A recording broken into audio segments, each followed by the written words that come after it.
En el marco de este 9 de diciembre, Día Internacional contra la Corrupción, vamos a hablar de la corrupción inmobiliaria. Hay que recordar que la corrupción da origen a 4 escenarios que violan gravemente los derechos humanos en México. En su estudio, Los derechos humanos y la corrupción en México, publicado en 2017, la Comisión Nacional de los Derechos Humanos señalaba ya que la corrupción no solo es mala en sí misma, sino que genera violaciones a los derechos humanos en muchos casos de gravedad. Resulta que la solicitud de sobornos como condición para acceder a los derechos, por ejemplo, al derecho a la justicia, que es de lo que estamos hablando esta mañana con el presidente de la Liga Mexicana por la Defensa de los Derechos Humanos, o también cuando se condiciona acceder a otros derechos como a la salud, a la educación, a la vivienda, etcétera, es el primer escenario en el que este flagelo desemboca en graves violaciones. La CNDH también identifica los sobornos para incurrir en actos prohibidos y abiertamente violatorios de los derechos como el segundo escenario. Por ejemplo, indica cuando un particular compra a un supervisor de condiciones laborales o a un evaluador de impacto de una obra de infraestructura. En la lista de la CNDH aparece en tercer lugar los actos de corrupción que traen como consecuencia la disminución de los recursos públicos y los bienes y por ello generan peores servicios que transgreden abiertamente las obligaciones de protección, garantía y promoción de los derechos humanos y de progresividad, prohibición y de regresión y máximo uso de recursos disponibles. Es decir, cuando los servidores públicos roban el dinero de la sociedad, el dinero público, las arcas públicas. Esa merma en los recursos públicos se puede dar por desvío o malversación de fondos o por sobornos en la adjudicación de contratos para comprar bienes o prestar servicios públicos, refiere este estudio. Y es que eso último genera sobreprecios o cargas en la calidad de los procesos de adquisición. Además, este estudio encargado por la CNDH al Instituto de Investigaciones Jurídicas de la UNAM observa que la cuarta relación entre corrupción y violación a los derechos humanos sucede cuando se captura el Estado. Lo que sucede en estos casos es la distorsión de los procesos de diseño de las políticas públicas, generando la privatización de lo público y por ende el incumplimiento de las obligaciones a cargo del Estado en materia de derechos humanos. Quizá este sea el más grave de los 4 escenarios que derivan en violaciones de este tipo, porque implica a las altas esferas del poder, donde no solo hay más recursos en juego, sino donde se toman las decisiones más importantes sobre el rumbo del país, algo que nos pasó durante 36 años de neoliberalismo. El Estado mexicano estaba capturado sobre todo por los intereses del poder económico. Y en este contexto del Día Internacional contra la Corrupción, les vamos a presentar este un trabajo colectivo en torno a la torre mítica, este desarrollo inmobiliario al sur de la Ciudad de México, en la alcaldía Benito Juárez. Hay que recordar que la alcaldía Benito Juárez pues está siendo señalada en estos momentos por la Procuraduría de Justicia, la Fiscalía General de Justicia de la Ciudad de México, por el llamado cártel inmobiliario, este cártel que ha permitido en esa alcaldía pues lamentablemente que se construyan pisos de más a cambio de sobornos, uno de los escenarios que ya veíamos en este estudio de la Comisión Nacional de los Derechos Humanos. Esta investigación que presentamos el día de hoy en nuestra página www.contralinea.com.mx es de la autoría de Frida Agüero, Elisa Domínguez, Itzel Garduño, Samantha Gómez, Carlos Uribe y Fepulito. Y da cuenta precisamente de las violaciones a los derechos humanos, a 7 derechos humanos por parte de Fibra 1, que es la empresa desarrolladora, y también por parte de la alcaldía Benito Juárez. Violaciones a los derechos humanos a la consulta previa, a la protesta, al agua, al medio ambiente sano, a la cultura, específicamente a las tradiciones, a la vivienda digna y a la información información son apenas una muestra de las repercusiones que ha tenido la torre mítica en los habitantes del pueblo originario de Joco, aquí en la Ciudad de México. En complicidad con la desarrolladora Fibra 1, la alcaldía Benito Juárez ha amedrentado con grupos de choque y de forma sistemática a los opositores, al grado de pues que muchos de ellos ya han tenido que desplazarse forzosamente de este lugar, y también se ha provocado el rompimiento del tejido social en este pueblo originario. Quienes aún resisten han sumado a sus rutinas diarias medidas de autoprotección para evitar represalias, pues ya han sido objeto de golpizas. Consultado por Contralínea por nuestra compañera Andrea Gómez, el gobierno capitalino asegura que ya están listas las denuncias penales en contra de la inmobiliaria. Vamos a ver una primera declaración de justamente de estos funcionarios de Néstor Vargas Solano, consejero jurídico de la capital, donde habla de estas denuncias penales que ya están listas. Esta declaración la hizo el pasado 2 de diciembre en conferencia a pregunta de nuestra compañera Andrea Gómez. Vamos a escuchar. Sí, quiero señalar que desde la Consejería Jurídica del Gobierno de la Ciudad ya tenemos listas denuncias. Vamos a presentar las denuncias correspondientes porque las violaciones tanto a la Ley de Desarrollo Urbano como al Reglamento de Construcciones que se han advertido, presumiblemente derivado de estas irregularidades que hemos revisado, implica sanciones penales. Entonces se van a presentar las denuncias ante la Fiscalía General de Justicia de la Ciudad de México, pero también se pueden advertir sanciones de carácter administrativo. Es decir, vamos a dar vista a la Contraloría General para efecto de que haga las investigaciones pertinentes en el caso de servidores públicos que estuvieron involucrados. Servidores públicos y la propia desarrolladora Fibra 1 podrían ser objeto de estas denuncias penales, comenta Néstor Vargas Solano, consejero jurídico del gobierno de la Ciudad de México, que encabeza Claudia Sheinbaum. En esa misma conferencia estuvo presente Carlos Alberto Ulloa, secretario de Desarrollo Urbano y Vivienda, hablando pues precisamente de esto. A pregunta nuevamente de Contralínea, pues habla de que la torre mítica es una más de las obras que se hicieron pues bajo la sombra del llamado cártel inmobiliario en la alcaldía Benito Juárez. Vamos a escuchar.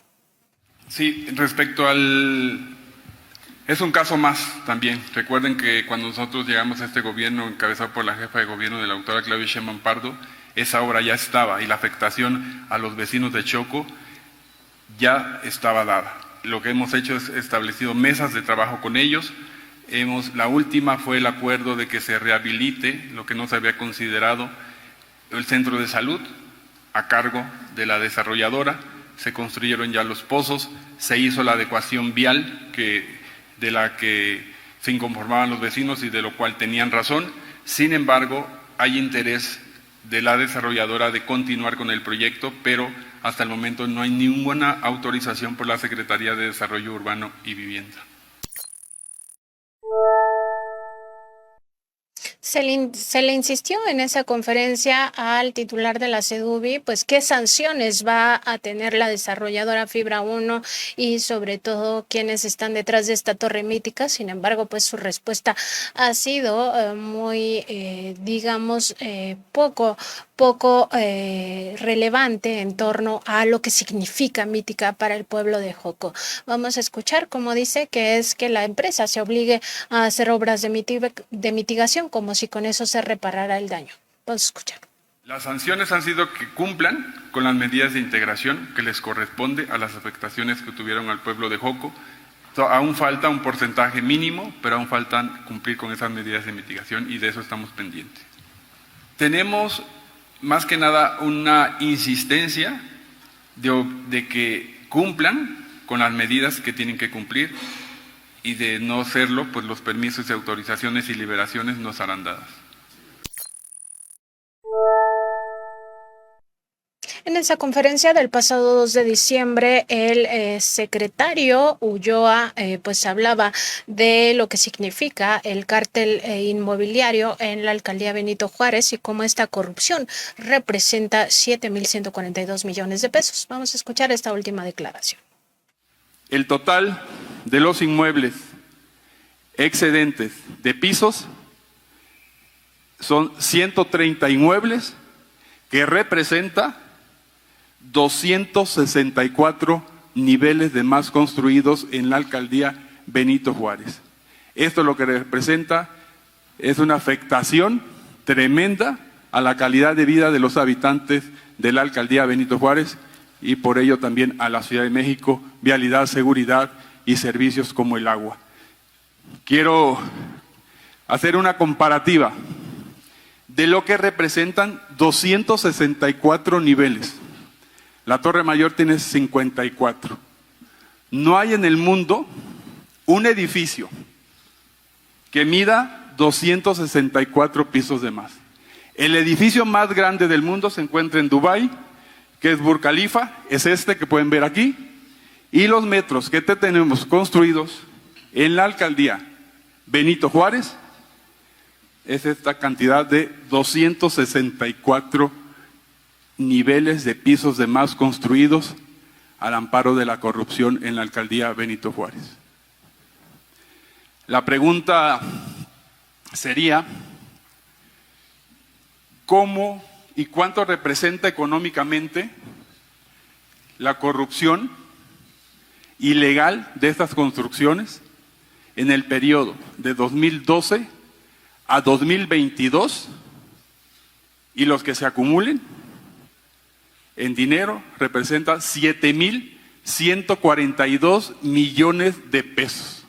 Eso representa la corrupción inmobiliaria en la alcaldía Benito Juárez. Y ya lo decíamos en el caso de la Torre Mítica, que se encuentra ubicada en esta alcaldía Benito Juárez, al menos 7 derechos humanos garantizados por la Constitución mexicana y también por el derecho internacional han sido violados de forma sistemática durante la construcción y posterior apertura de esta Torre Mítica, ubicada también en el corazón del pueblo originario de Joco, aquí en la Ciudad de México. La vulneración a 6 de estos derechos ha sido derivada de un primer derecho que violentaron las autoridades de la alcaldía Benito Juárez, antes delegación Benito Juárez, por los intereses que han prevalecido al amparo de este llamado cártel inmobiliario en complicidad con los desarrolladores Fibra 1. Se trata del derecho humano que tienen los pueblos originarios a que sean consultados de forma previa, libre e informada para decidir sobre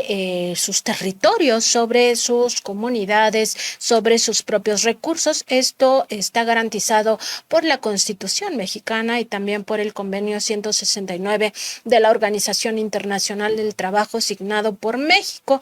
Sin embargo, pues en este caso no se respetó los otros 6 derechos humanos que se violan a partir de esta primera violación al derecho a la consulta y que no se les dio oportunidad a este pueblo originario de decir no a esta obra desde un inicio y con ello evitado todas las repercusiones, pues son justamente la violación al derecho humano a la cultura, al acceso al agua limpia, al medio ambiente sano, a la vivienda digna, a la protesta social y a la información.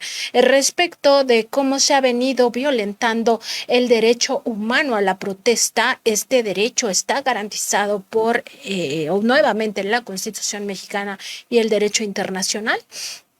Este megaproyecto pues no solo resulta que se echó a andar sin el consentimiento de este pueblo originario, sino también que ha utilizado grupos de choque para amedrentar incluso físicamente a los residentes. Al respecto, hay ya repercusiones muy obvias. Antes había entre 300 y 400 miembros de la asamblea que lucha pues precisamente para evitar todo este digamos, esta repercusión de la Torre Mítica, la Asamblea Ciudadana del Pueblo de Joco. Sin embargo, como han sido objeto de golpes, los han lamentablemente estos integrantes de la Asamblea han sido objeto de golpizas y además han tenido amenazas, pues resulta que muchas personas ya han abandonado esta protesta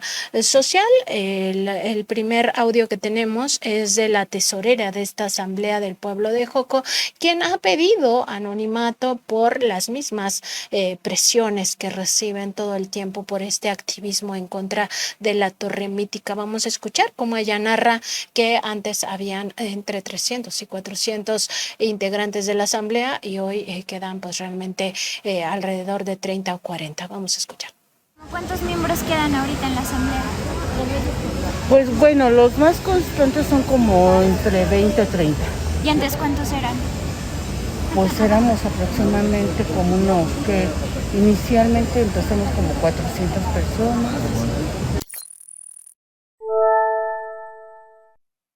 Ahí está narrando cómo se ha ido, de alguna manera golpeando tanto a la Asamblea, que quedan alrededor de 30 o 40 personas con activismo y antes eran entre 300 y 400, es decir, solo el 10% de las personas que estaban en la lucha pues permanecen. Estos grupos de choque han sido identificados por los habitantes de Joco como cercanos a autoridades de la alcaldía. La represión a la que han sido sometidos se ha dado a pesar de que la protesta es un derecho humano con una multiplicidad de características que lo vinculan con otros derechos en formas diversas. Por un lado, es un derecho que en su ejercicio busca la reivindicación de otros derechos y por otro lado, su realización está profundamente vinculada a otros derechos como la libertad de asociación, de manifestación y de expresión, indica la Organización de las Naciones Unidas, específicamente la Oficina para la Defensa de los Derechos Humanos de la ONU. Esta violencia ha sido factor de quiebre dentro de la resistencia del multitudinario grupo, pues ya lo decíamos, que empezó la lucha por su defensa, ahora quedan solo el 10%. Muchas de las personas se han retirado de esta lucha porque tienen hijos y temen que estos sean objeto de represalias. Incluso los adultos mayores han sido objeto de golpizas y por eso ya no participan en esto mismo. Eso ha llevado a los habitantes de Joco a generar mecanismos de autoprotección. No se trata de paranoia, pero han visto cercanos a sus casas, a sus lugares de trabajo, a personas que están no identificados, que usan capucha, que usan lentes negros, cubrebocas, pero que los están siguiendo y esto sin duda genera parte de el acoso al que han sido sometidos. Otra de las violaciones a derechos humanos que han vivido pues tiene que ver con el impacto a su cultura, el impacto a sus tradiciones, el cierre de una calle por Mítica, esta calle Real de Mayorazgo, la privatización de la misma pues ha llevado a que ya no se puedan realizar como siempre sus tradiciones, sobre todo aquellas que tienen que ver con el día de su santo patrono y también con la festividad del Día de Muertos, así como ha impactado a sus propias residencias, ha impactado en el tema del tránsito de vehículos. Vamos a escuchar justamente a la tesorera hablando de esta calle privatizada por Mítica. Esta calle principal, que era antes, la cerraban para tener la festividad. Ahora, pues ahorita no sabemos cómo va a quedar porque se atravesó el COVID y todo eso y no se han hecho todavía la feria como se hacía. No sé, en esta temporada que viene, que es en enero, la primera fecha que se viene de festividad, no sé cómo lo vayan a realizar, pero sí afecta.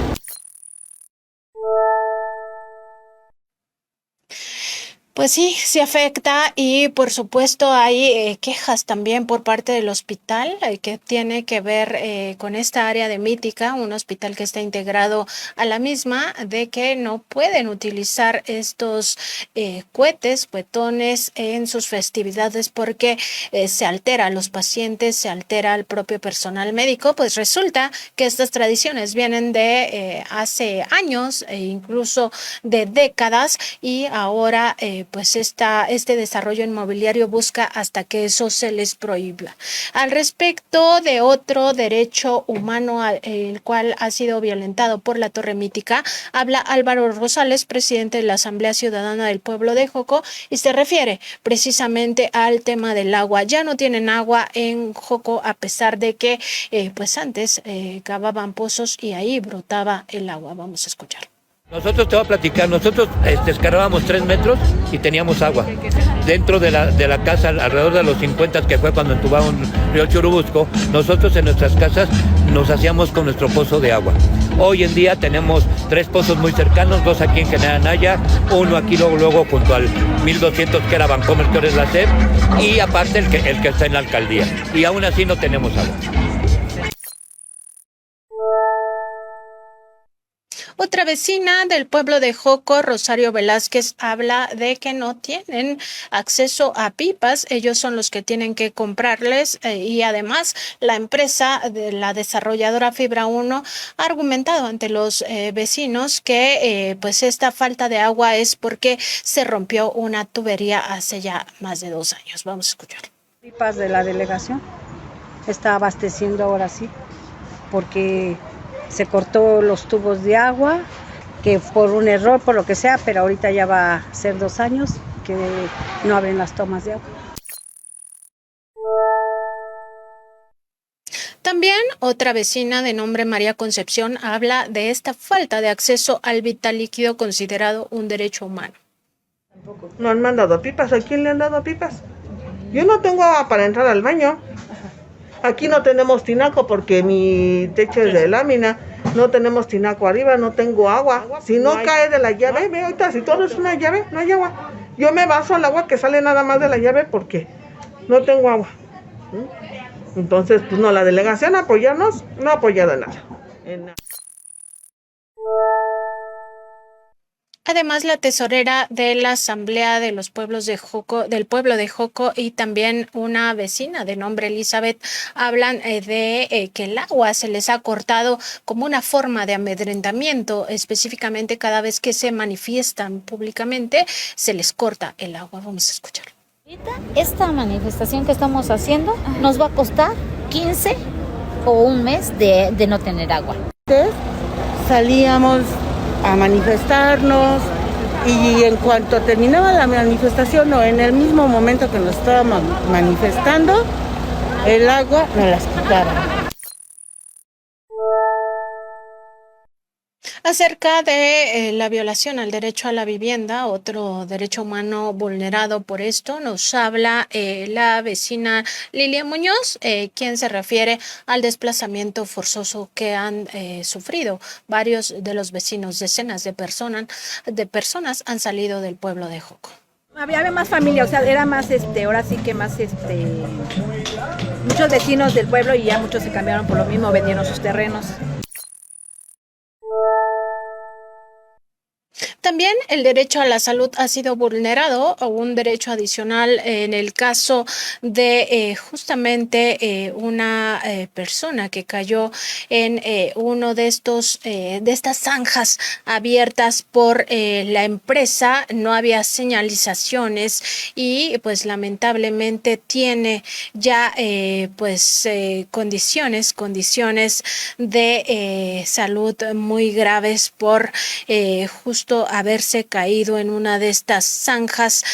Vamos a escuchar el testimonio de María Concepción Flores, quien pues sufrió estos daños a su salud física y también psicológica, y ya nadie le repara el daño, ni siquiera le dan ayuda para sus medicinas y su tratamiento médico.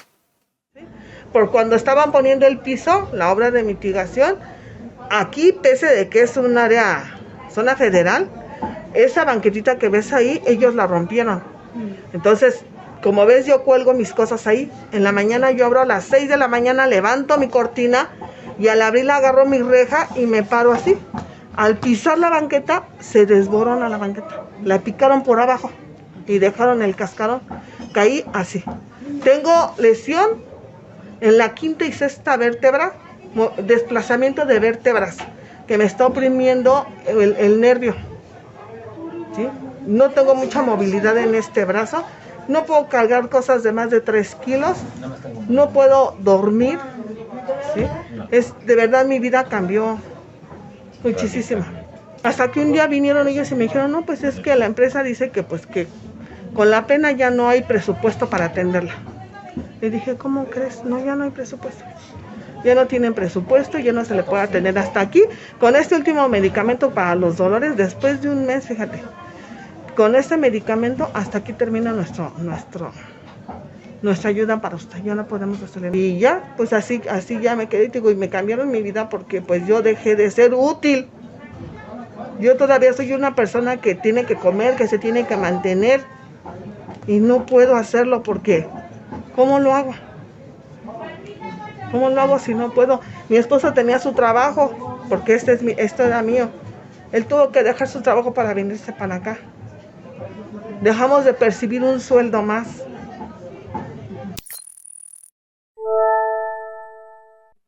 Las personas han quedado totalmente en el desamparo, ni siquiera porque han metido juicios de amparo en el Poder Judicial local han sido escuchadas. Vamos a escuchar el testimonio de Elizabeth, quien habla precisamente de estos amparos y de que ningún gobierno ha hecho absolutamente nada por defenderlos. Estos años, desde el 2018 y desde años atrás, se metieron muchos amparos, se metieron muchas quejas en todas las instancias. Ningún gobierno hizo nada. Esta lucha ha sido acompañada también por algunos artistas, por músicos, en específico Fernando Barrios, mejor conocido como el Mastuerzo, pues ha estado ahí en esta lucha por los derechos humanos del pueblo de Joco y también habla de la importancia de esta resistencia social. Qué bueno que se hagan, que a pesar de que ya está esta cosa, ¿no? Aquí, como tantas otras cosas, ¿no? El solo hecho del proceso de resistencia, el vivir ese proceso, es importante que se escuchen las voces que son disidentes de este tipo de proyectos, ¿no? Que atentan pues, contra la cultura, particularmente la cultura de un pueblo, en este caso, pues, por supuesto, el pueblo de Joco, ¿no? El pasado 8 de diciembre, la Fiscalía General de Justicia de la Ciudad de México anunció que está lista ya la orden de aprehensión contra Cristian von Roerich, que es diputado local en la Ciudad de México y que fue alcalde de la delegación Benito Juárez por su presunta responsabilidad, en este caso de la corrupción inmobiliaria, no específicamente en la Torre Mítica, sino en general en lo que ha significado el cártel inmobiliario en la Benito Juárez. Vamos a escuchar al diputado Hamlet Almaguer, diputado federal por Morena, hablando pues precisamente de esta orden de aprehensión. El comunicado de la Fiscalía General de Justicia de la Ciudad de México, de su vocero, por el que informa a la opinión pública que el diputado local del PAN en el Congreso de la Ciudad de México, Cristian von Roerich, quien además fue jefe delegacional de Benito Juárez, ha recibido orden de aprehensión por diversos delitos que incluyen asociación delictuosa. También informó el vocero que compartirá información con las autoridades federales porque podrían surtirse los extremos de delitos federales que tengan que ver con cuestiones patrimoniales o económicas. Celebramos este avance en la impartición y administración, procuración de justicia en la Ciudad de México. Desde aquí nuestro agradecimiento a la fiscal Ernestina Godoy por su lucha en contra de la corrupción y del cártel inmobiliario. Y la principal causa por la que se puede avanzar tan rápido en este caso es lo dispuesto por el artículo 66 de la Constitución de la Ciudad de México que tenemos aquí, y que dice: las personas servidores públicas son responsables por los delitos que cometan durante el tiempo de su encargo. En la Ciudad de México nadie tiene fuero. En la Ciudad de México nadie tiene fuero. Esperemos que pues sigan cayendo los responsables de este cártel inmobiliario en la cárcel, porque pues ya vimos tan solo en el caso de la Torre Mítica, pues se violan al menos 7 derechos humanos, si no es que se suman muchos más.